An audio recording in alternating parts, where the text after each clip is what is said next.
Hi there, welcome to the October 30th live stream. This is 11th House Astrology, Radio, Media. I'm Robert Phoenix, and I'll be with you for, at the very least, another 60 minutes. We're running a little bit late tonight because I wanted to watch the World Series. And of course, we are going to be having the pleasure and the luxury of watching the Chicago Cubs play another game. Of course, this is America's story at the moment. It would be Cleveland's story. This is kind of an interesting juxtaposition. These are two teams that are associated with losing. And if it weren't for the 1985 Bears and a run by Michael Jordan's Bulls and one World Series by the Cubs, or White Sox rather, Chicago would be Loserville. Now, the Cubs have been Loserville since 1908. The Cleveland Indians, well, they haven't won a World Series since 1948. Yeah, it's a little bit sooner, but 1948, so it's really at the beginning of the baby boom. Actually, 46, but 48 is pretty close.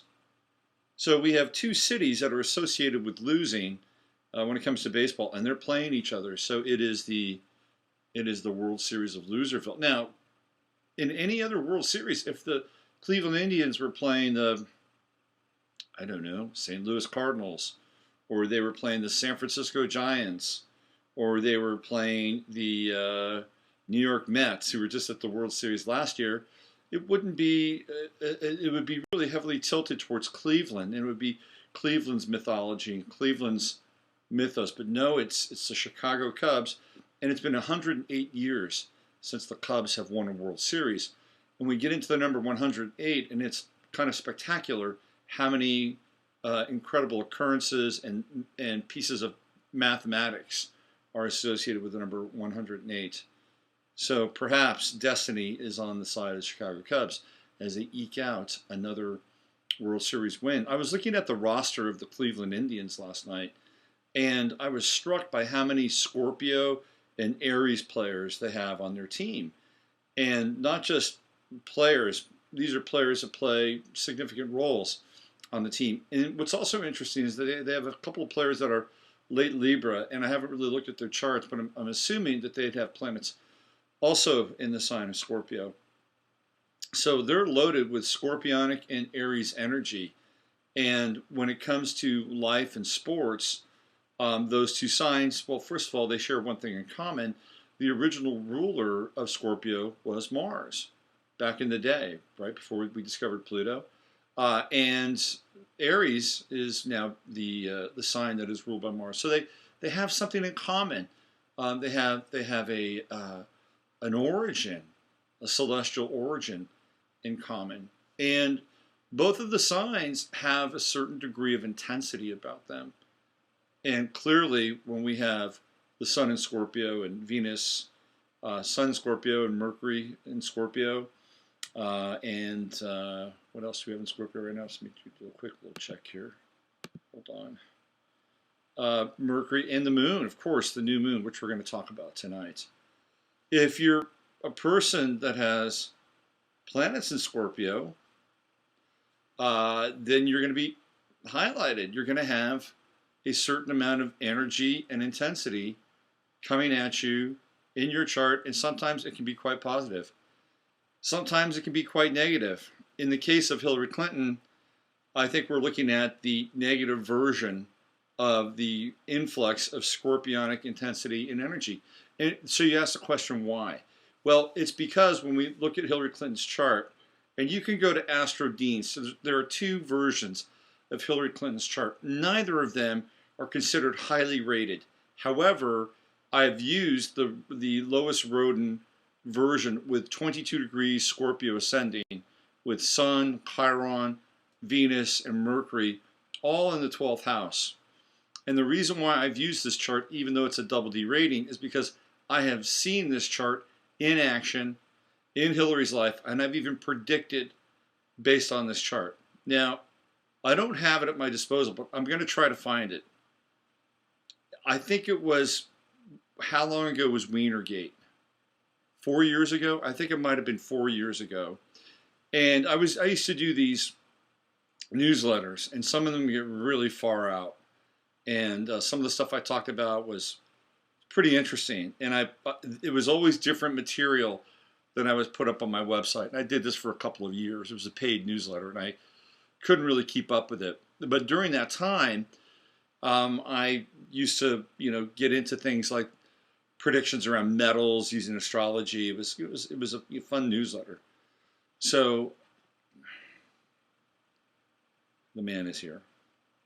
By the way, there's a woman. Her name is Melanie, and she has a cat named Bob on Facebook. Melinda, I think it's Melinda. It's Melinda, and she has a cat named Bob on Facebook who's like this guy. And Bob's got problems with his kidneys. He got hit by a truck. Prayers go out to you, Bob and Melinda. Cats have 9 lives, and I hope Bob is around 5 or 6 right now.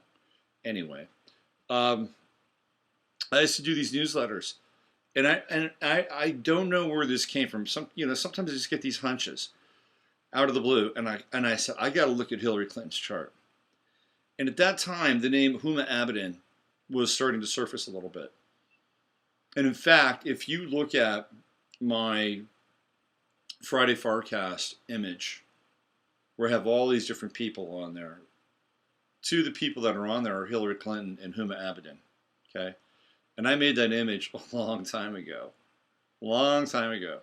So when I was looking at Hillary's chart, and I was seeing that there was a Mars transit going through her 8th house in the sign of Gemini, and I think it was squaring off against some of the Pisces material. I think it was the moon in the 4th house. I could just see something happening in her chart right then. And I put it out in the newsletter, and I said, watch out for Hillary Clinton. There's going to be a scandal that is going to break around her shortly. And within a week, the Wienergate scandal happened. Now, what was interesting about the Wienergate scandal is, of course, that he was sexting young women. I mean, he was sexting 15-year-olds, a.k.a. Carlos Danger. And by the way, I'm going to talk about his chart tonight. I'm going to talk about one specific aspect on his chart, which is actually triggering something that's going on here in Hillary's chart. It's very interesting. I'm going to get into it. But it was at a time when he was actually trying to run. I think he might have been running for mayor of New York, kind of high profile gig. I mean, he was I believe, a congressman, and he was stepping up and getting ready to run for mayor, and all. Of course, it all went to hell. The sexting thing broke, and then Huma separated herself from Hillary Clinton, which I thought was interesting. Here she is. She's moving away from her because this thing is getting hot. She was her personal aide. Of course, rumors of her being Hillary's lover had been surfacing for a while. And then all of a sudden she started to show back up again with Hillary Clinton. I thought, well, this is interesting. It's almost like, it's kind of over. Come on, things have cooled off. You had a baby with Tony Weiner. You had a baby with him. You've stood by him just like I did with Bill. Come on back over. And so now Huma Abedin showing up with Hillary all over the place. She wherever Hillary is, there Huma is. In fact, when the big Al Smith dinner took place, who was there with Hillary Clinton? It wasn't Bill, it was Huma. Huma was there. So what we have now is we have, again, new scandal that's breaking. And if we look at the astrology of the 12th house, Hillary's 12th house, again, this is the double D chart, but I've seen enough in this chart where it actually makes a lot of sense for me. Sun in Scorpio, 2 degrees. She just had her solar return. Chiron in Scorpio, 12 degrees. She's got Black Moon Lilith also transiting through that house right now. Okay, So we have Sun, Mercury, Moon, Scorpio, Black Moon, Lilith, all 12th house, transiting right through there. Venus, also in Scorpio, 16 degrees. Mercury in Scorpio, 21 degrees. You know, I've been trying to understand how she is so facile and kind of glib and articulate. It's that Mercury on the ascendant. It's exactly what it is. But guess what? Her south node is also there, right on the ascendant as well. True node over in the 7th house. And I was talking with Robert Bonomo, my buddy, who is over there, over in Russia. And Robert does some astrology work, and he does some tarot work. He's an interesting character. And he said that Hillary is not fit to be president because of her true node in the 7th house in Taurus. And that she's there to be kind of a supporting cast member. And the reason why it works so well for her with Bill Clinton, right? And she was I have to say Bill Clinton. The reason why it works so well is because she was playing out her true node. She was in her 7th house. But when she goes to the south node on the ascendant, this is not what she's supposed to do. And she is going to get in some serious hot water because of the things that she has said and hidden, or written and hidden, in the 12th house. Remember, when we have the nodes, we're supposed to go to the node, the north node, or the true node. That is our path in this lifetime. That's our path. So for Hillary, and this must really, she probably doesn't know this, but her path is to be the supportive mate. I hate to say it, but it's true, with true node in the 7th house. That is what she's here to do. And the last time I checked, Bill Clinton is not running for president right now. She gets into trouble with that south node on the ascendant in Scorpio. And the more she tries to become the individual, the one who is stepping out and taking on the individual role versus the supportive role in the 7th, the more the scorpionic energy begins to unwind. It's very fascinating. Very, very fascinating. So she is at her detriment every single day as she's coming through the ascendant, being that face, being the person. This is probably one of the worst aspects to be a president, would be the south node on the ascendant. Now, Trump has Mars on the ascendant, and he could be a hothead with Mars on the ascendant. Let's make no mistake about this. But in Trump's chart, that Mars cuts right through Washington, D.C. And it may be the best application of Mars that we've ever seen. If you're still walking around upright and breathing, and Trump gets elected, you're going to see things you've never seen in your lifetime. Trust me on this. Because with Mars on the ascendant, there's two things that are going to happen. Number one, he's either going to take Washington on, and he's going to drain the swamp and battle with the Beltway, or he's going to get killed with Mars there on the ascendant. Either way, you're going to see something you've never seen before. So trust me on this. Now, getting back to Hillary's chart, she has the Sun-Sun conjunction. She has Mercury conjuncting Chiron. And then we have the new moon, the Scorpio moon, conjuncting Venus and Chiron. Right now it's Chiron because the moon is at 12 degrees. The moon was new, by the way, at 8 degrees. And we're going to talk about the Sabian symbol for the Scorpio new moon. Now, what's going to happen here is that as the moon progresses through the 12th house, and we have Mercury right now at 10 degrees Scorpio, we haven't seen anything yet. We haven't seen anything yet. Because in 3 days, Mercury will square her natal Mars and square her natal Pluto up in the 9th house in Sagittarius. Now, I have read a couple of different things since this massive turn of events has taken place. Since Friday. Remember, it happened on a Friday. These things are pagan on a Friday. When the Trump tape came out, it happened on a Friday. By the way, the women who claimed that Trump groped them and did this and that, those stories have had no legs. I mean, they're just gone now. The aura of the groping is still there, but the stories, they've gone away. They have no legs, none whatsoever. And the reason why is because there's nothing really there. There's nothing really there. Is Trump a saint? He is not a saint. He's done things, said things, probably to make the hair in your toes curl, okay? Let's just be upfront about it. But the degree and the enormity of the crime, the cover-up, and the enabling by the mass media, the banking community, the international community, Soros, Rothschilds, et al., doesn't even come close to Trump. Now, Trump hasn't been in 30 years of public service, so he doesn't have a littered track record. But he's been in business quite a long time. And if he was just completely shoddy businessman, completely, he probably wouldn't have been able to get this far. Business is business. He's done things that other people have done in business. Doesn't excuse him. Maybe he can actually change the paradigm a little bit. Again, I have this feeling that the man did a pivot. He did a pivot. I believe that Donald Trump was there to be a stalking horse. I believe he was there to take out some of the competition. And somewhere along the way, he said, guess what? I can win this.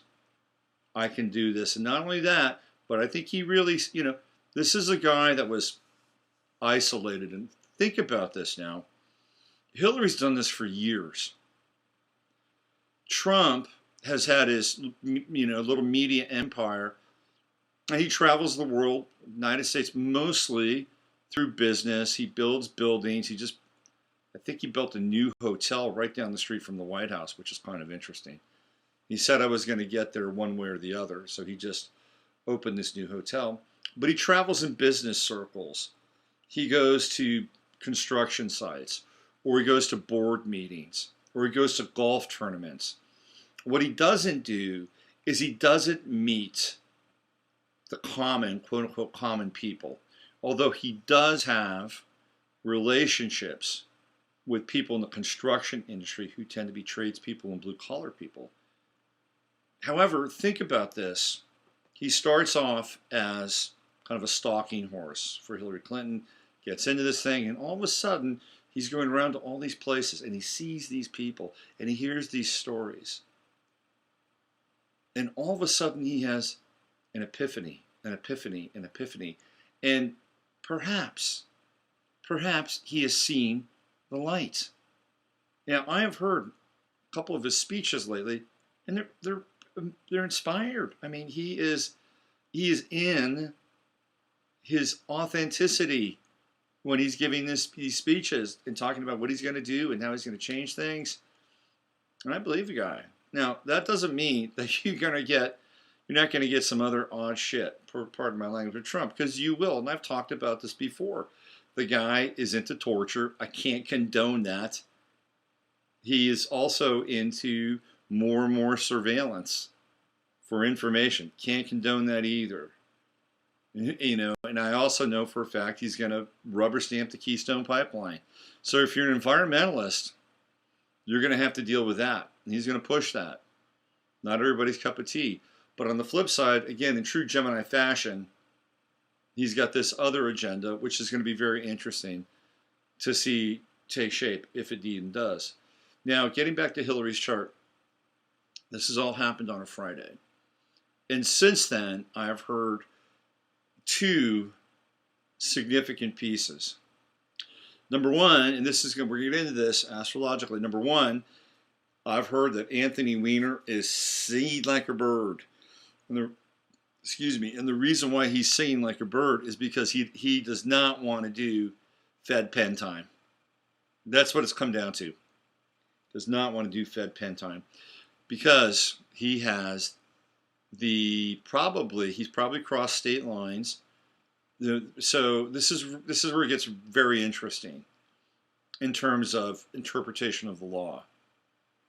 So he was sexting a 15-year-old girl in North Carolina. So they're shooting pics back and forth. She's a minor. It's kind of, it's a big deal. And they have the pictures. She's a minor. And the way all of this came out is that the FBI, this is such a fascinating story. I'm kind of going off topic, but I'm going to bring it back to astrology and Scorpio, because all this, the revelations are coming out of Hillary's 12th house, right? What's hidden, what's secret. But apparently there is a major kind of coup inside the FBI. It wasn't so much a coup as that there was such a loss of morale, because lifetime FBI agents saw what James Comey did, and they were quitting on him. They were taking, believe it or not, an ethical and moral stance and leaving the FBI. It was so bad, apparently, Comey couldn't walk down the hall and have people say hello to him. How about that? You're the director of the FBI and people won't even look you in the eye. You're the director of the FBI and people won't even talk to you and say hello. Good morning. Morning, James. Morning, JC. Not happening. Even his own wife purportedly said to him that she thought he was wrong. This guy's getting it on all fronts. He's getting the heat on all fronts. Meanwhile, I'm sure there was some surreptitious investigating going on the side with Anthony Weiner and his little sexting game, because I'm sure that there were a couple of days. Well, let's check out this Weiner guy. Let's see what we can see over here. Of course, they get the phones, they get the cell phones, they get the laptops, and boom, there it is. There is the bonanza of emails. Everything that they've been looking for. And I'll tell you where the connection is. It's with Barack Obama. Now, the reason why is because, remember, we're dealing with Sun in Scorpio, Mercury in Scorpio, New Moon in Scorpio. What sign is Barack Obama? He is a Leo. All these planets are squaring him, his sun sign, right now as we speak. So Obama claimed that the first time he ever heard about this was through the FBI investigation.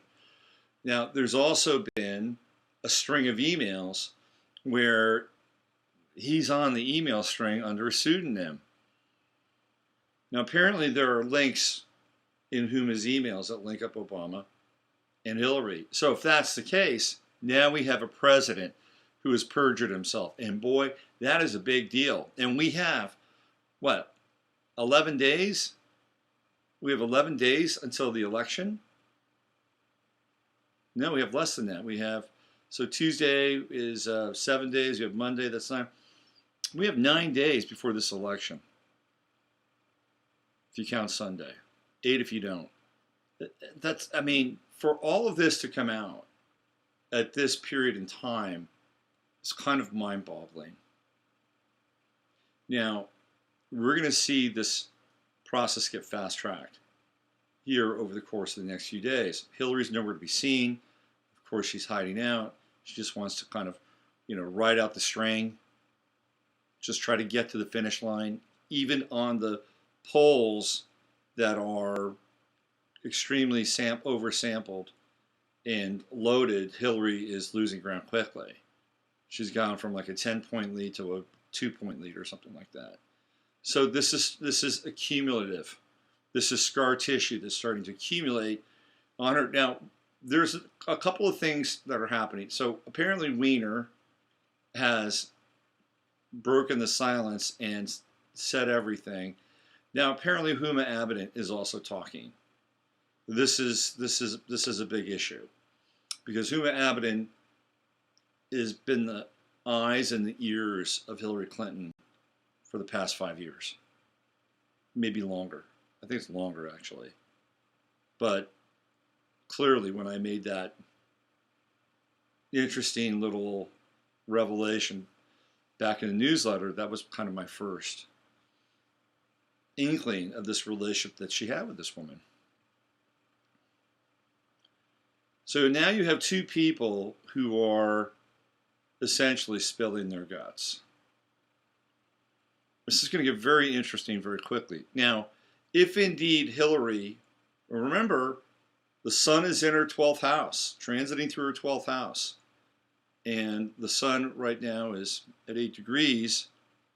So it's going to take at least another 13 days before it transits out and hits her ascendant, which is not a great time for the election. If I'm getting elected president or I'm in a presidential election, look, I don't want the sun to be in my 12th house.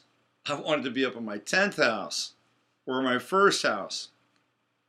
And it's not going to happen. It's not going to happen. 13 days from now, puts it right around the 14th of October. So she's still going to have sun on her Venus. Venus would be Sun Venus conjunction 12th house. And at that point in time, the sun will be in square with Pluto up in her 9th house, and square with Mars up in her 9th house, and in square with Saturn. Her transiting sun has to run the gauntlet. It's not even on Chiron yet. Now, if we have the sun at transiting at 8 degrees, within 4 days, as it conjuncts her natal Chiron in the 12th house, it would not be a surprise to me if Hillary Clinton has a health crisis. All of a sudden, another health crisis. And if that happens, and Barack Obama decides that he is going to have to suspend the election because the Democratic Party cannot find a suitable candidate in time, well, we're in a pretty interesting area, interesting territory. Now, this, of course, would feed into some of the Obama conspiracies about how Obama could suspend the election, and the next thing you know, we have fill in the blank. We have an economic downturn. And by the way, the markets were terrible on Friday with the news of this new infusion of information around emails and cell phones and laptops. The markets did not respond well. So here we go. Here comes Monday, tomorrow. Again, the new moon energy from Scorpio coming into the week. It is a deep and powerful moon, this new moon in Scorpio. And we have it on All Hallows Eve, Samhain. When the veils of the world are at their thinnest, wow, this is going to be a Halloween to remember based on what's going to be churned up and literally resurrected out of the 12th house. And we're dealing with the resurrection of an event. We're dealing with the resurrection of a case. We're dealing with the resurrection of the life of a woman who has been shrouded in crime. This is what Scorpio does. It takes us into the dark. We must face our fears. We have to confront our demons, our shadows. And then through the dark night of the soul, we come through it and we resurrect. And in the chart, we resurrect through the 9th house. We come through the 8th house. And we're in the 9th house, the light of day. So glory be. Thank you, Lord. I got on my hands and knees as the energy was going through the 8th house. I got on my hands and knees as Saturn was going through my 12th house in Scorpio. And that's a fact, Jack. I did that. I had a lot of penance during my Saturn transit in Scorpio, my 12th house. 30 years. 30 years of energy and shenanigans that I had to work through. Not easy, not pretty, not fun. If you got Saturn going through your 12th house in Sagittarius, it's a different trip. So it's about peeling away and getting into the core of your being for your truth. And coming out the other side so that when it hits the ascendant, those truths become a part of your day-to-day life and they're embodied and ingrained. Scorpio, it's a different trip, trust me. So we have these planets that are coming through our 12th house and squaring those planets up in the 9th house. Now, look, I'll tell you right now, if she's elected president with these planets squaring Mars, Pluto, Saturn, ninth house. This is a recipe for disaster. I'm sorry. Because the ninth house is always out there, right? It is foreign involvements, it is international. Other countries, we have Mars, the planet of war, Pluto, Mars Pluto conjunction, intense. Gonna do it, gonna do it, gonna do it, gonna do it, gonna do it until it gets done. Am I right? Saturn's up there, it's the highest planet in her chart. Hardcore, intense, karmic, Pluto conjunction. It's in Leo, the sign of the father. What's up with that? I know Hillary speaks fondly of her father. He was a curtain maker. We know all about business. My father was a small business owner. Hillary's got issues with her father. I'm telling you right now. I don't know what they are, but man, that square off with Saturn, Pluto, Mars, Leo, ninth house. What was it about Muammar Gaddafi that really pissed her off? What was it? What was really triggering her and all her 12th house scorpionic planets? Did Gaddafi in some way remind her of her father? I don't know. But that's where it all took place, right? Ninth house. We came, we saw, he died.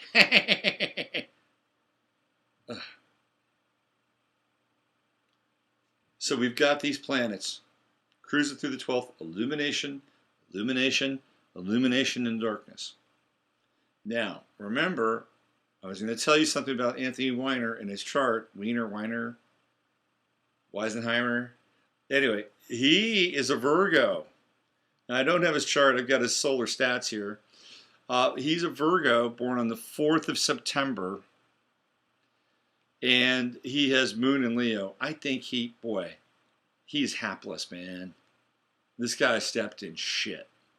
Henry Makow actually did a write-up on him and said that he liked him, and he liked Huma Abedin, that she portrayed the values of a good wife. Sometimes I wonder about Henry. Anyway, and maybe she did. I don't know. She's a Leo, by the way. Who's running that show? You get a Leo together and you get a Virgo together. They're perfect together, but who's running the show? It's not the Virgo. It's the Leo. Virgo will always be in service to Leo. Now, Leo will depend on Virgo. And Virgo might be the power behind the throne. That's possible.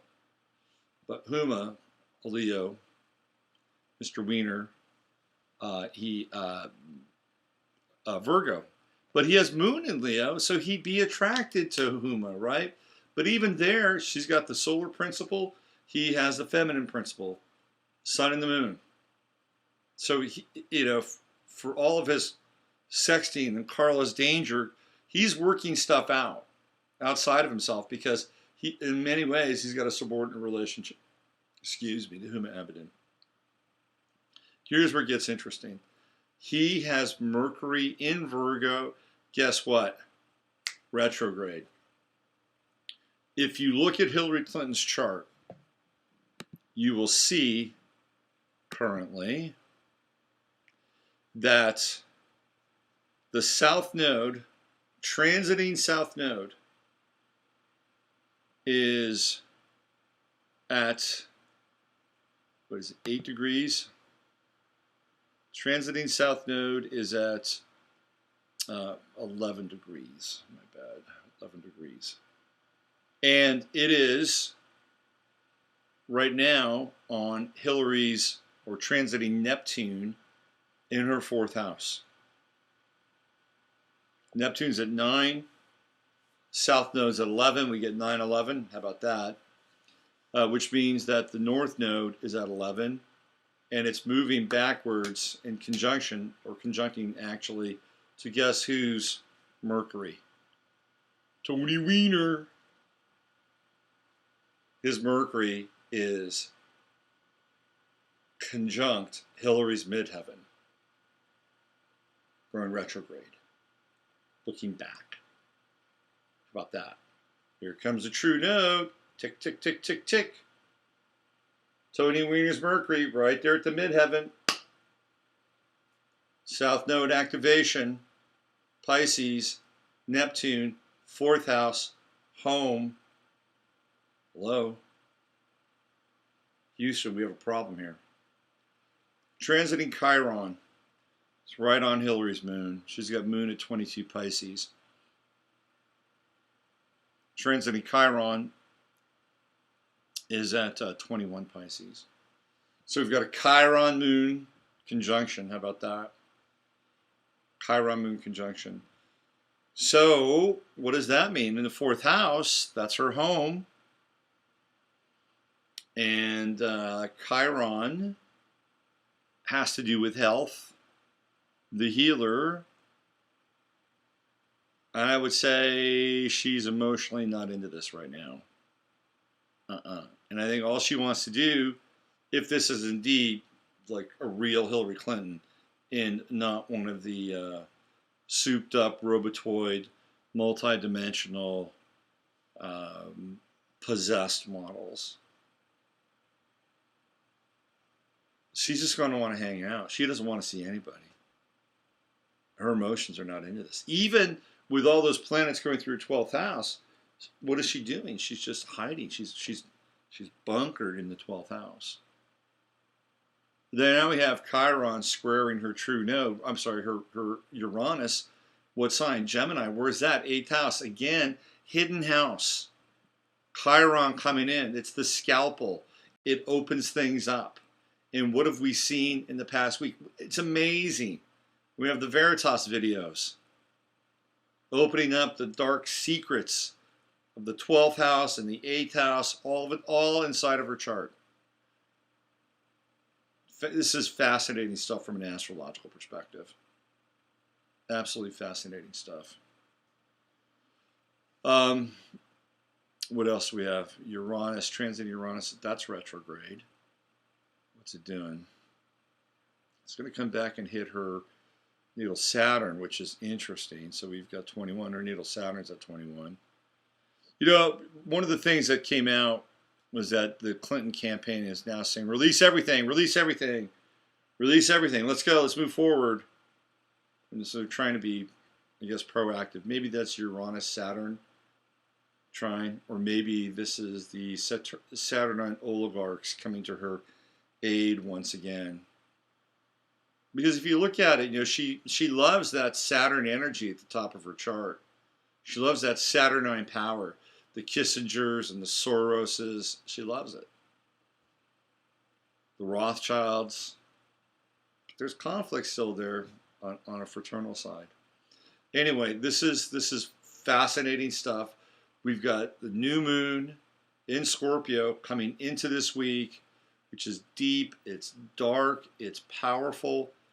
You know, it goes into areas wherever it is in the chart, and it brings up and addresses your fears, anxieties. But the great thing about Pluto in Scorpio, and I'll be straight up about this.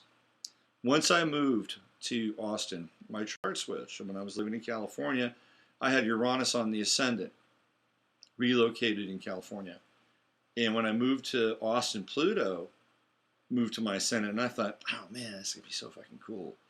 I'm going to have all this Pluto energy. I'm tired of Uranus. I'm tired of being a flake. Roll up my sleeves. I'm ready. I'm ready for some Pluto. Well, little did I know that Pluto it's a heavy cat, as they say. And for the first year and a half of my life here, I would go through these experiences like I was going to die. I mean, I felt like I was going to die, either physically or this, foreboding existential dread. And then I'd get through it, or I'd have an event happen to me, and I'm like, oh, I'm fucked. I'm done, I'm toast. But always getting through it and getting to the other side of the energy. And that's the gift of Pluto. And then after a while, you just go through the fire again and again and again and again until, there's not a lot left. What's left is the essential elements of who you are, because all the other shit gets burned away. That's the nature of Pluto. Now, the new moon in Scorpio can be powerful. It can be evocative. It can take you into a place in a very subtle kind of way. By the way, did you know that the moon is actually bigger than Pluto?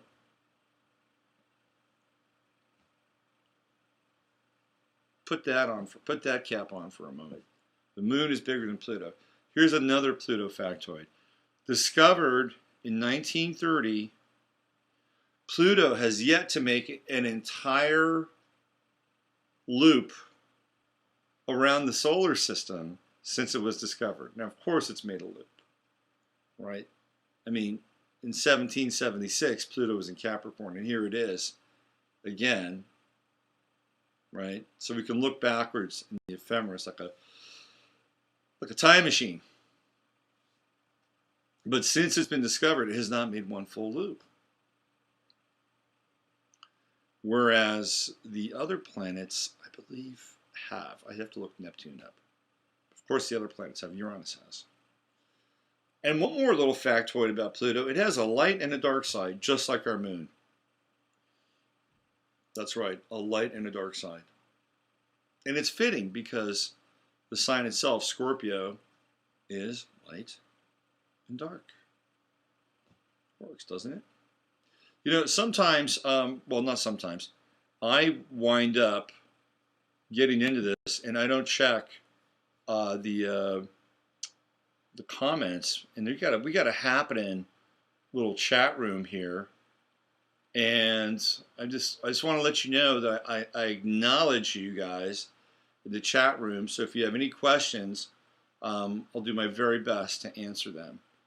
And so this is Amanda in the chat room. She says, "I'm so ready for all this election BS to be over. Tired of being on the edge of my seat, hoping the truth will be full." There was an interesting tweet by Donna Brazil, and she said, "When will all this be over?" I mean, the poor woman. If you look at Donna Brazil does not remind me of a super sophisticated Politico type. She reminds me of somebody who, and this is not meant to be like a diss, she reminds me of somebody that works at the DMV who got moved along and just kind of rode this wave and is now at the kind of the upper echelon of the Democratic Party, and she's in way over her head. That's my take on Donna. I actually feel for Donna Brazil. I mean, I saw her on TV just getting grilled, grilled like a salmon, and she did not do well. All right, so let's look at the stars. Let's look at the stars, shall we? I wanted to read the Sabian symbol for the Scorpio moon. So we're looking at Scorpio 8 degrees. Now the moon is at 12 now, but at 8 degrees it was in sort of that exact new phase with the sun, also at 8 degrees Scorpio. So the Sabian symbol for this new moon, which I actually really like. I like this. This is from Dane Rudhyar, phase 218. Scorpio 8. A calm lake bathed in moonlight. That's actually a really nice image for an intense Scorpio new moon, don't you think? A quiet openness for higher inspiration. I'll read you what Rudhyar has to say about this. One could stress the romantic suggestions such an image evokes, but even at the level of a love relationship, what is implied is a surrender of two personal egos to the inspiration of transcendent feelings, which are essentially impersonal. Love expresses itself through the lovers, for real love is a cosmic, undifferentiated principle or power which simply focuses itself within the souls of human beings who reflect its light. Isn't that just an awesome description of love and the love that is manifest through two people? Let me read it again. Love expresses itself through the lovers, for real love is a cosmic, undifferentiated principle or power which simply focuses itself within the souls of human beings who reflect its light.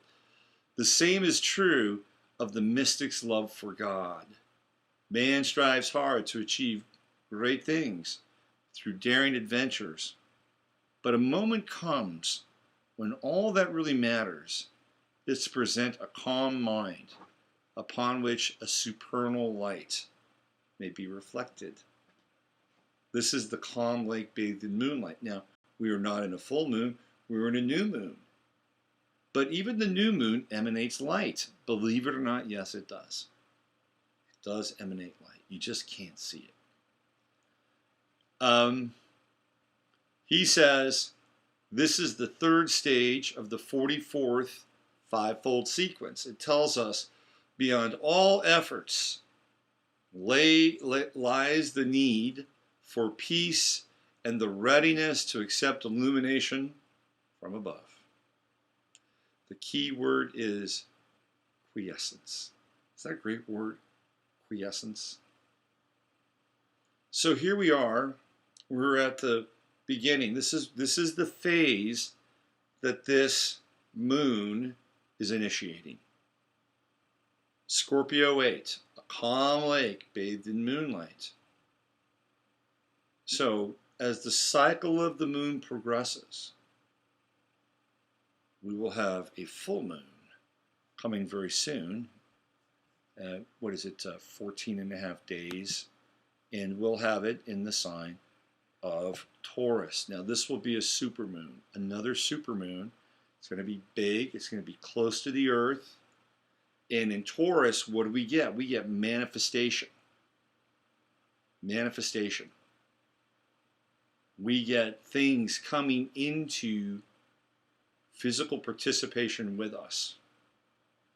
Now, I can't think of a better new moon, better phase cycle than this one, so that when we go into the full moon, what are we getting? We're getting the fruits of our quiescence, that we are getting in touch with this force, which is so important. You know, we get the intrusion of the technological world has really, in many ways, screwed up our mind-body connection with spirit. It just has. I mean, from the mundane level that you're always on your phone to the electrical smog that we have to walk through all the time. It's hard to stay in touch with that immanent and transcendent force that speaks to us, talks to us, loves us, and has our best interests at heart.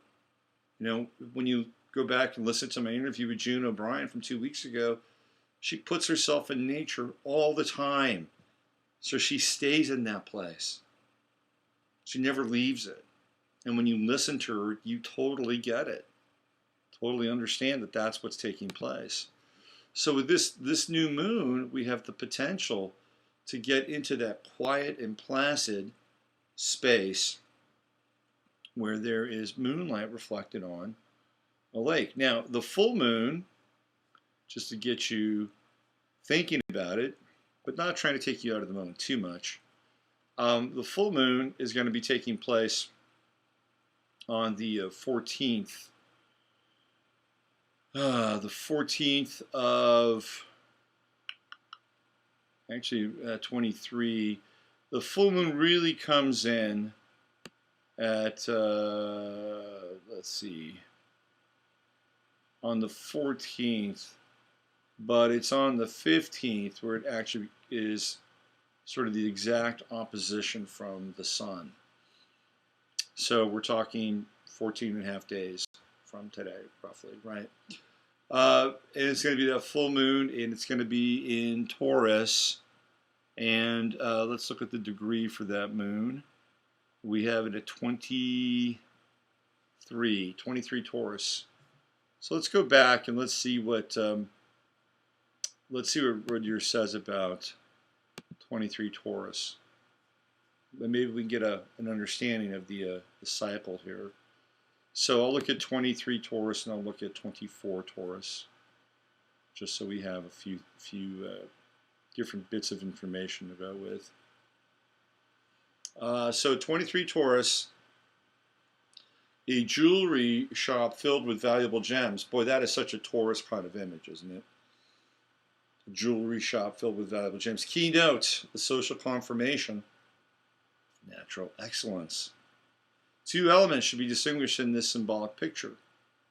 The gems that result from natural processes, often induced by extreme volcanic heat and pressure, and the finished products of refined craftsmen. Both the gems themselves and the artistry are highly prized and bring prestige to the owner of the jewels.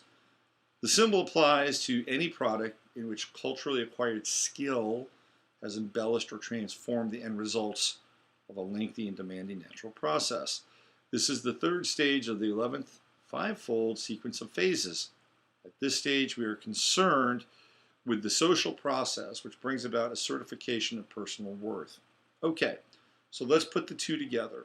We have the new moon at 8 Scorpio, which is contemplation, which is drawing down spirit into one's thoughts and feelings as a focal point for what? Love. This is what he's talking about.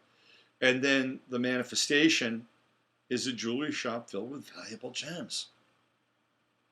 Now, the gems can also have a number of different meanings. He's looking at it from, the Rudyard-esque process from start to finish, right? The earth, forming the gems to some guy in a shop, beveling it and cutting the gems.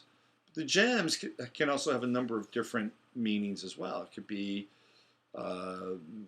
experience. It could be chakras, which are related to gems, right? I mean, there's colors, and these are the gems of our spinning orbs of energy inside of our subtle bodies.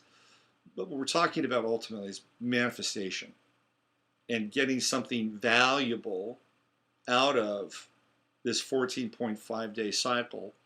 Now, what's interesting is if we take it up one more notch, it's a very different kind of energy.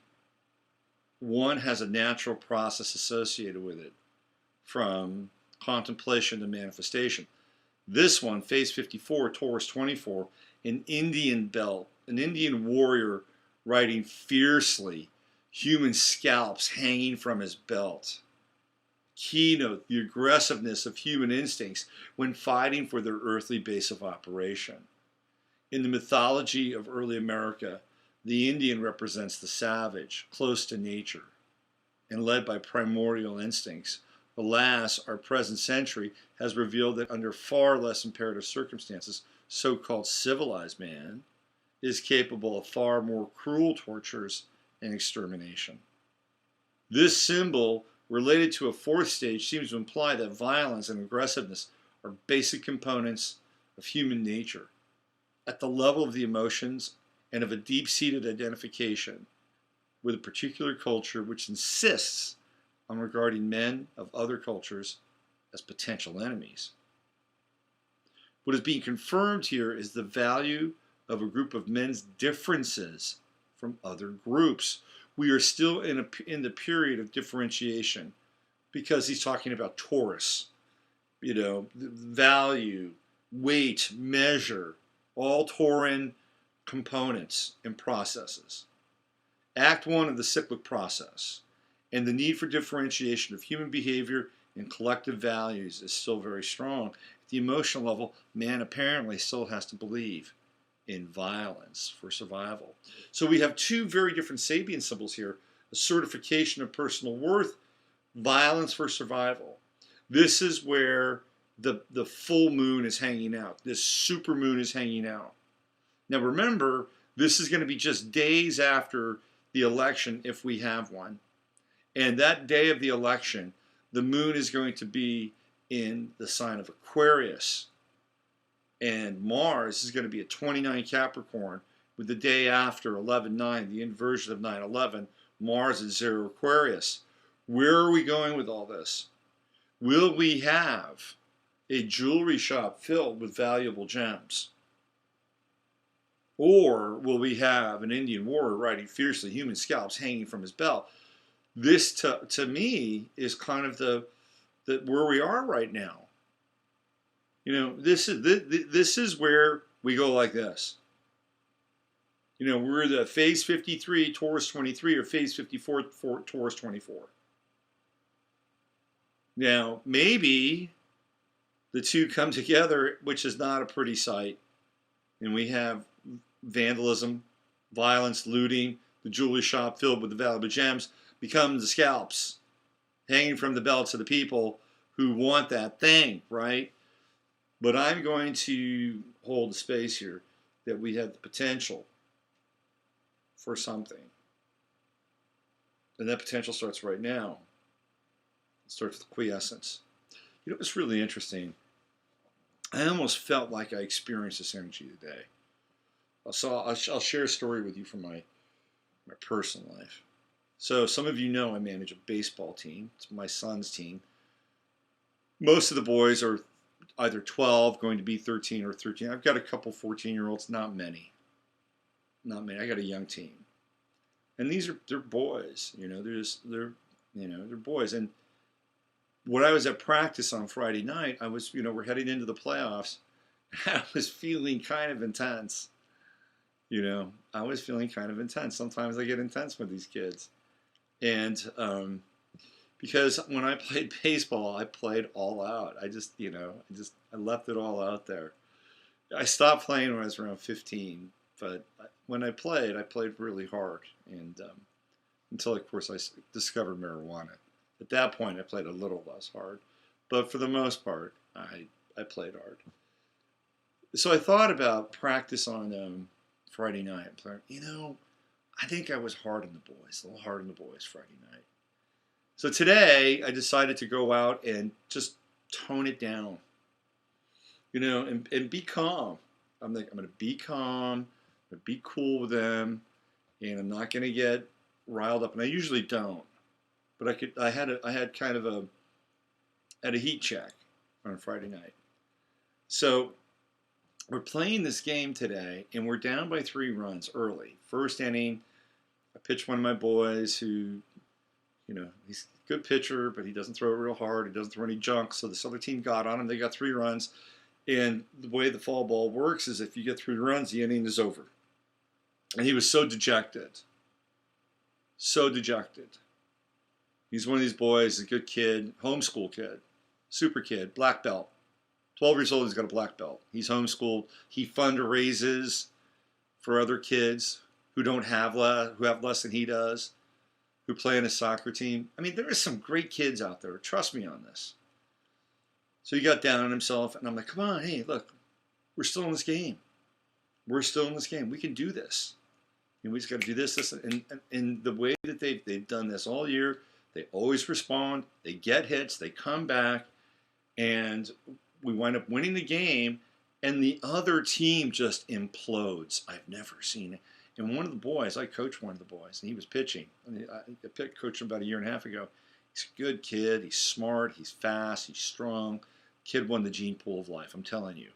But he melted down on the mound. Coaches were melting down. Parents were melting down. You know, and on the other side, we're having a party.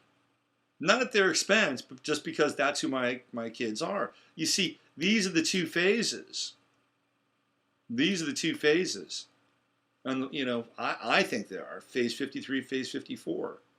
You know, we had on one side super aggressive and getting wound up. And the other side, you know, we're just hanging out. Certification of personal worth. Anyway, I'm just framing this thing because I think that we have a choice. We have a choice. Right now, when we get into new moon phase, we program. You know, we're programming that choice. We're programming it psychically, we're programming it emotionally, and we program it with our dreams. So after you hear this and you go to bed tonight, it's a good time for you to tap into dreamland. All right, let's go over let's go over the planets right now. So we have Sun at 8 degrees Scorpio, still first decan Scorpio. It's intense, it's powerful, It takes us into places that are primal, that are in many ways what I would call trans-emotional. What I mean by that is that we have a set of emotions that we have to work with on a daily basis, right? And most of them have to fit inside of a certain construct. The construct, we have civilization. You don't, I mean, maybe you do, but generally speaking, rarely do you penetrate that, what they call the fourth wall or the fifth wall in reality. And you don't blow your lid, or you don't act out of some primal urge, unless, of course, you're Donald Trump. I don't know. But you know what I'm saying? I mean, just go outside, walk around, and see how people contain themselves. Scorpio is not about containment. I mean, it is about containment, but it's the energy that wants to get out. It's the energy that wants to rise from these areas of civilization inside of our bodies and inside of our lives. It's procreative energy. And the more you have of that pent up, I think the more that the Scorpio phase cycle can be intense for people. Now remember, second decan will go into Pisces, and that will happen on Tuesday. So that becomes, I think the Scorpio Pisces decan is tricky because it can be glamorous.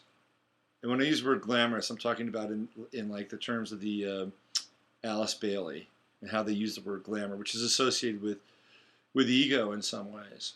This is like a sort of the scorpionic Piscean model of new age glamour. That's one version of it. There's almost kind of a self-possessed or self-obsessed Messiah type complex or avatar type complex that's associated with Mars, Scorpio, Pisces. There's a deep, deep need to experience something transcendent. That we know. It could come out in addiction, it could come out in drugs, it could come out in alcohol. But in first phase Scorpio, which is where we are now, it's good to get in touch with the energy so that when you get to next phase Scorpio, second decan, you can work with the energy at a higher level. That you're not being sort of obsessed or possessed by the energies emanating from the second chakra, which is where Scorpio spins out of, right? And then if you come around and get to the third decan of Scorpio, which is Cancer, then you do something. Well, if you go to that place with Scorpio Pisces, you can have a transcendent kind of moment. You can have that kind of root to the fruit, from the base of the spine to the crown chakra, which is very Piscean. So second decan Scorpio, certainly the energy is, the potential is there. And then once you experience that, then you go into final decan, which is third decan Scorpio, which is Cancerian, which is constructive and building. Does that make sense? So here we are, we're at 8, and it's at 8:05. Tomorrow goes to 9, and Tuesday will be clearly into second decan Scorpio with the sun. We have the moon in Scorpio. We've been talking a lot about the moon. There's Mercury. All three of them, Sun, Moon, Mercury, they are all in conjunction. Boy, this is a really powerful psychic time. I mean, Halloween, Sam Hain, the veils may be really thin, but I'm telling you right now, the veils are super thin right now. Sun, Moon, Scorpio, Mercury, Scorpio, conjunction. Very powerful. 8 to 12 degrees, 4 degrees separating all three of them. Mercury Scorpio is intense, getting to the bottom of things, getting to the bottom of truth. Scorpio truth tellers, people who have Scorpio in their chart, especially Mercury and Scorpio, they have got to tell the truth. That's what they're here to do. Research, get down and put it out, get it out. I can't tell you how many people I know of Mercury and Scorpio, and that's what they do. And especially if Mercury is positively aspected. Sometimes if there's a square, let's say where would there be a square to? Maybe a square to Sagittarius, maybe a square to Neptune. No, it wouldn't be square to Neptune. It would be square to fixed Taurus. Maybe opposition Leo. It'd be Pluto. Neptune, Gemini, that's Scorpio, Aquarius. Well, it'd be young people that might have Neptune and Aquarius, like my son, for instance. They could have a challenging time during this transit. A little bit challenging in terms of telling the truth. Let's see. Venus Sagittarius, 15 degrees. We've got Venus coming up in the galactic center here. That's happening soon. Galactic center at 27. And that's going to be, let's see. That's happening on Tuesday. So Venus conjunct the galactic center. That'll be very interesting. I guess we all get to ponder our metaphysical and universal and cosmic relationship with the truth in the galactic center as our partner. How about that? How about that? Create a relationship with the galactic center. That's happening on Thursday, the 10th. Let's see what else we have here.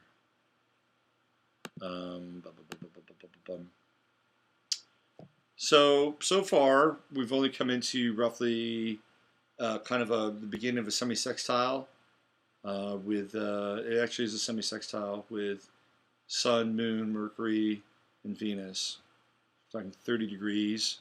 So even Venus is complementary with those first three planets in Scorpio. Mars, 23 Capricorn. Remember, election night, 29 anaretic degree. Mars in Capricorn, and then on 11/9 flips into Aquarius. Radical energy, man. Radical revolutionary energy the day after the election. We've got Jupiter in lovely Libra. Lovely, lovely Libra. 11 degrees. Expanding. It's a good time, people, to build some bridges. Forgive, dissolve. I know it's tough sometimes. I have my own issues with that, trust me.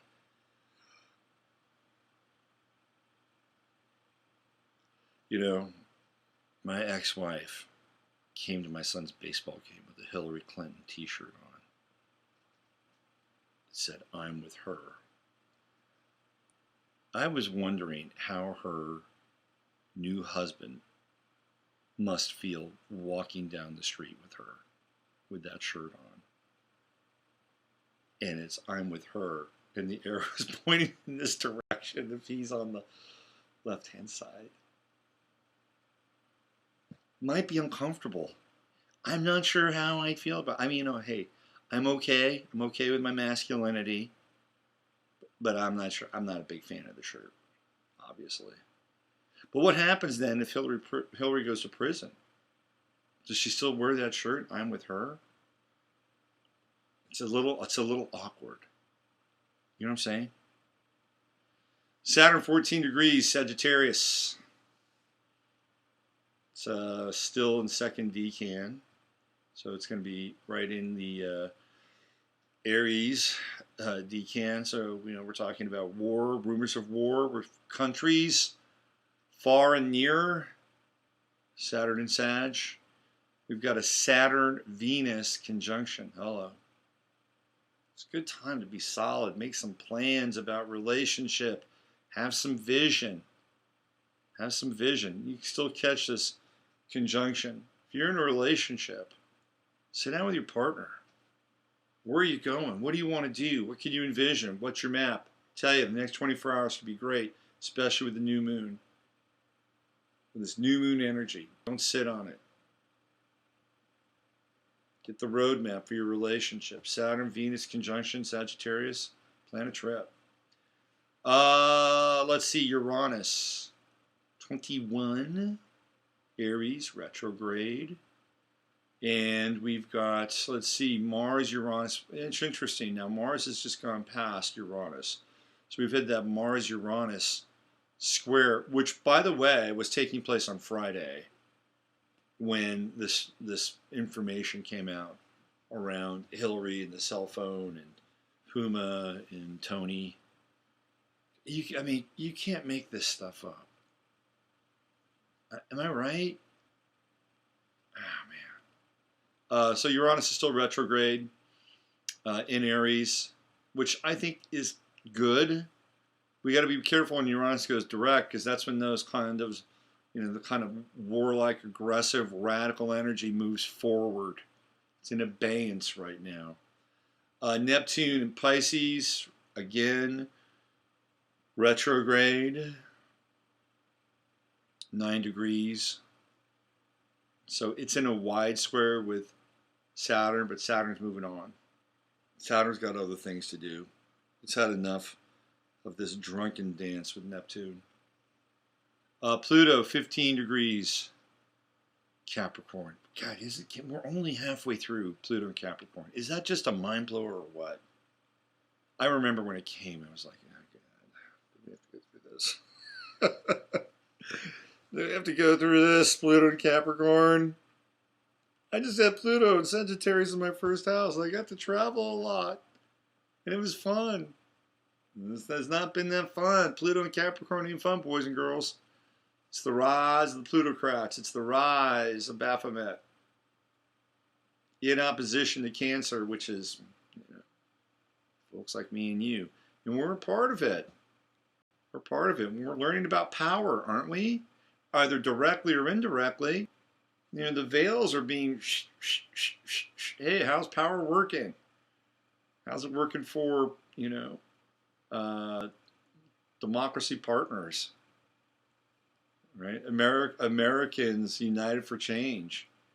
We're seeing these things. We're seeing how this stuff works. We're seeing how foundations work. We're seeing how money gets laundered.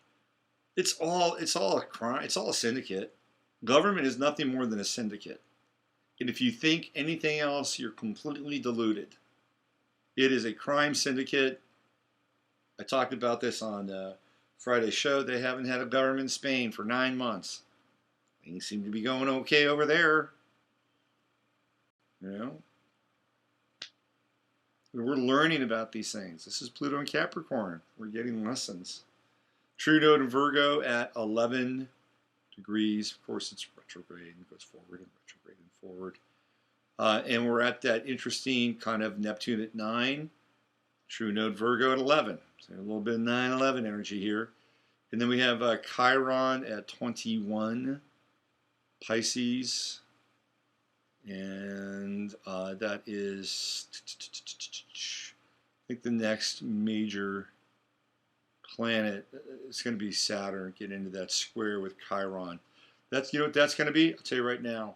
That's going to be Obamacare. You get into the Saturn Chiron square, Obamacare is something's going to happen with Obamacare. People are realizing that's a scam too now. So, those are the current planets. Do we have any interesting birthdays? Yeah, some interesting birthdays today. Remember, these are Scorpio people. Let's see. Prince Albert. It's kind of interesting, right? Let's see. He was born October 31st, so we're into Halloween energy. He was born in France, and he was killed on the 20th of February, 1934. Let's see. Okay. It says a French homicide victim whose shredded body. Oh, this is Albert Prince. I'm sorry. This is not Prince Albert. I read it wrong. Albert Prince. I'm not going to waste my time with Albert Prince. I was thinking of Prince Albert. Let's see, who else do we have? I don't want to read you some guy who's been shredded. It's terrible. Let's see. Blue Edwards used to play ball in the NBA. You would think there'd be some interesting people born on Halloween. Willow Smith. This is Will Smith's daughter.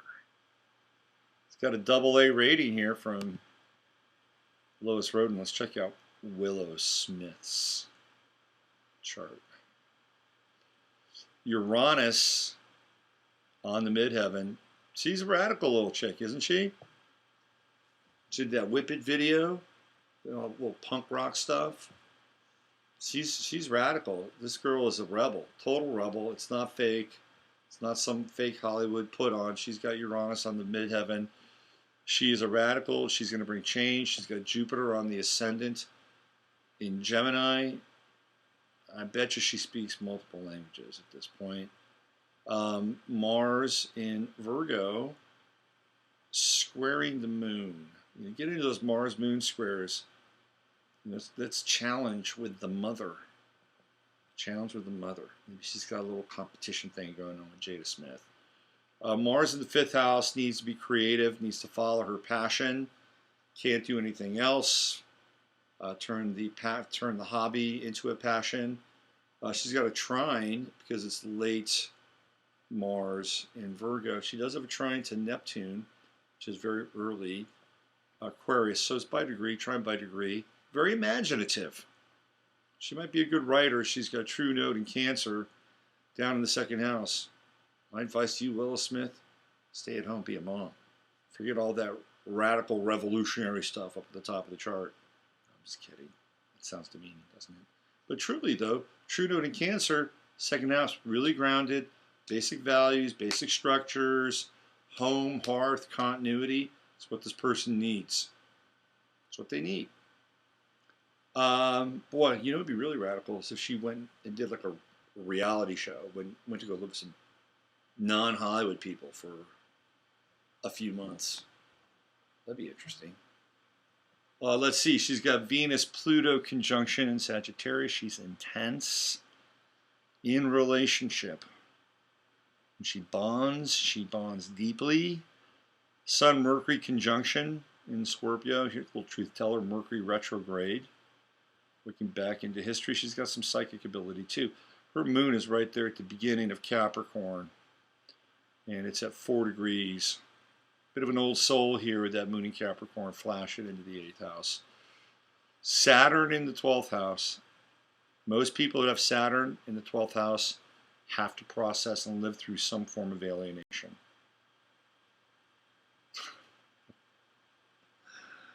I'm sorry. I was thinking about my Piscean sun tonight. We had pizza after the game. And I said, okay, be cool in here, right? Comport yourself well. I'm convinced my son is a cartoon. He's a cartoon. He's Roger Rabbit. So there he is, hanging out with the boys. My son's 12 years old. He's 12 and a half. He's a Pisces. They're eating pizza, and he's taking Chipotle Tabasco and slamming it on his tongue, just showing the kids what he can do. I mean, I think my son might be John Belushi. I don't know. Anyway, it's just a Piscean thing. She's got a true node, which is interesting because it's kind of slightly convoluted. It's not true node. Grand trine. It's a Saturn, Neptune, Mars. Grand trine. And Saturn is at the final degrees of Taurus 28. Mars is in the final degrees of Virgo 28. So that's exact. Mars, Saturn people, trines, hard workers, focused, disciplined, get things done. And the trine to Neptune lightens it up and makes it quite imaginative and brings in, brings this mystical kind of component into this intense and sort of slightly dour nature with Saturn in the 12th house. But she's lively. Jupiter on the ascendant in Gemini. Jupiter-Pluto opposition. She could be a healer. She's got Sun-Mercury in Scorpio in the 6th house. Psychic healer. There you go. Willis Smith. Who else do we have? Peter Jackson. Isn't that wild? Peter Jackson's born on Halloween. The guy that did The Hobbit and all those wonderful films. He did a lot of horror films too, like straight up horror films. He's born on October 31st. Interesting chart. Basically, he's a Taurus rising, and everything is from the 4th house to the 9th house. And it's all clustered pretty much. 6th and 7th. Lots of Scorpio in the 7th house. Needs a partner. Needs people to work with. very intense, very powerful in that regard. And even with the Venus-Mercury conjunction in the 6th house in Libra, has to work with a partner, needs a partner, needs somebody to do things with. And if he has the right people, he can get a lot done and be very creative. Jupiter-Saturn conjunction. Put in the hard work with Saturn, expands in Jupiter up in the 9th house. True node down there in the 4th house.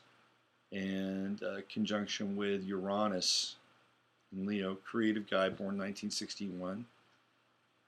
He is of my age group. True story about The Hobbit.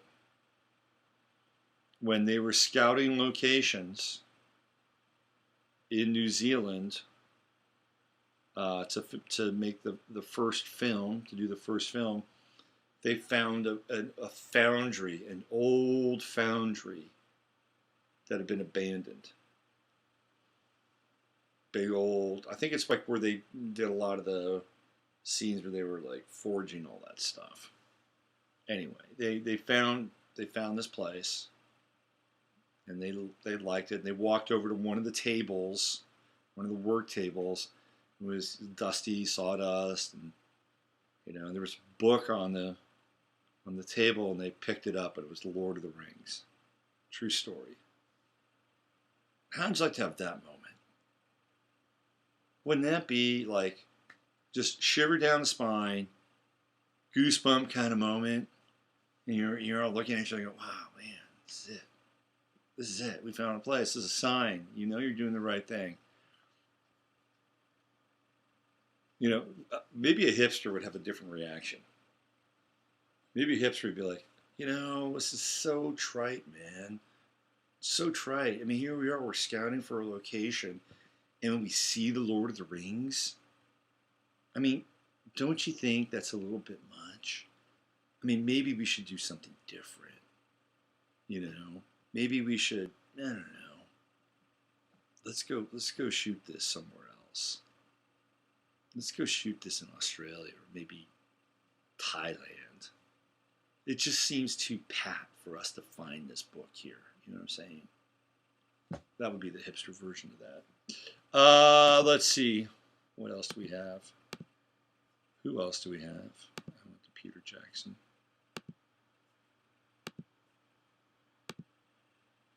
Let's see what else. Who else? Anybody else interesting? Lee Grant. She was one of my kind of favorite sexy actresses from the 1970s. She had a raspy voice. Lee Grant. John Candy. Maybe my son was channeling John Candy today. Let's check out his chart. This is an X, so I won't even go there. Lois Roden. She's not going to get it. I'll tell you whose birthday it is today. This is a guy you've never heard of, but I want to look at his chart. And it's an X rating, which means it's not considered to be great in terms of the rating. But his name is Clifford Rozier. And Clifford Rozier played college basketball at the University of Louisville. And he was actually quite a good player, and he was drafted by the Golden State Warriors. And fairly soon after he was drafted, Clifford Rozier started to have a breakdown and wound up basically living in a refrigerator box on the street. And so I just wanted to see his chart here. And it happened very quickly. It happened within about 3 to 4 years of him being drafted in the NBA. He's got a Mars-Uranus conjunction. That's exact in Libra. That's really scattered energy. Super scattered energy. Mars-Uranus conjunction. Wow. Mercury-Neptune conjunction. And square the moon. A very difficult chart. This is one of these charts that has these very tight conjunctions. Venus-Pluto conjunct, separated by roughly 2 degrees. Mars-Uranus conjunct in Libra, exact. Mercury-Neptune conjunction, separated by 3 degrees. And then some intense squares going on here. Poor dude. That's hard. That's really hard. He has Sun in Scorpio, sextile Jupiter in Capricorn. He made a lot of money His first contract was a pretty good contract, but he could not stick around for his second contract, and I don't know what happened before he got his money. But that Mars-Uranus conjunction, it's like they're right next to each other. Highly, highly, highly, highly erratic. Poor dude. Cliff. All right, let me check back in with everybody in the chat room, see what's going on in there. Let's see anybody. We got more comments. JMP, happy birthday! Happy birthday, JMP! Happy birthday. Amanda says, what does it mean when Pluto hits that Uranus-Neptune conjunction? Some of our millennials have. Amanda sent me an email about the millennials and this Neptune, the Neptune and what is it, Uranus conjunction they have in Capricorn. So what is it with the Uranus square, which is what I think she's referring to? The Uranus square to Neptune Uranus is, it doesn't have a lot of patience. Let's put it that way. Does not have a lot of patience.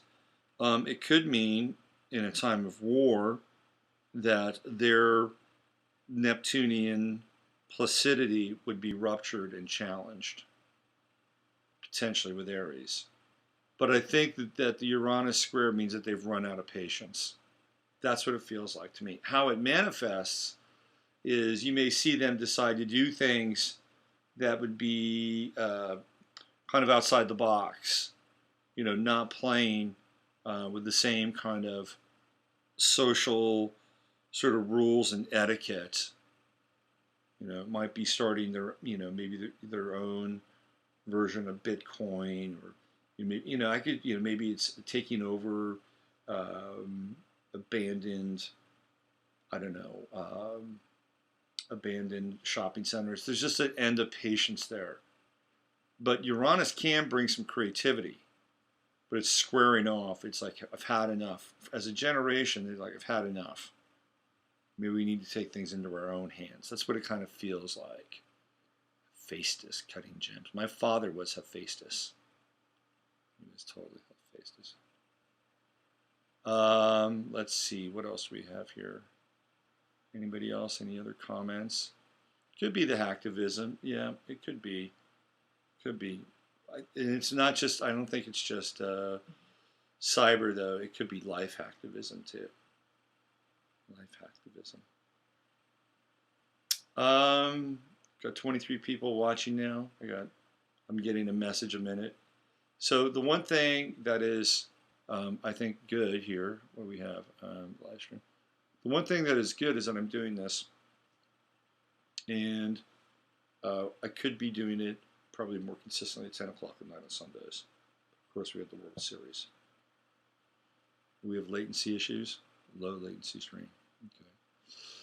Well, why don't we give it a, why don't we hang it up for tonight? It's 12:30. Sure, you guys want to go to bed. You get on the dream beam with Neptune script. It's weird seeing me in the reflection or in the video from about 5 minutes ago. It's just strange. All right. Well, let's wrap this up. Let's wrap this up. Thank you for joining me tonight with the live stream. It's been a pleasure. I hope you got something out of it. And hang on, this election cycle is almost over, but the best is yet to come. Trust me. We're going to see some shit that we have never seen before. It's going to get weird. It's going to get wild. It's going to get crazy. All right. Use your head to discern what's real, your heart to stay open to what's possible. Thank you for tuning in. I'll see everybody tomorrow, or at least as many of you as can be here tomorrow, on the Robert Phoenix Show, 15 Minutes of Flame. God bless you all. May love be with you.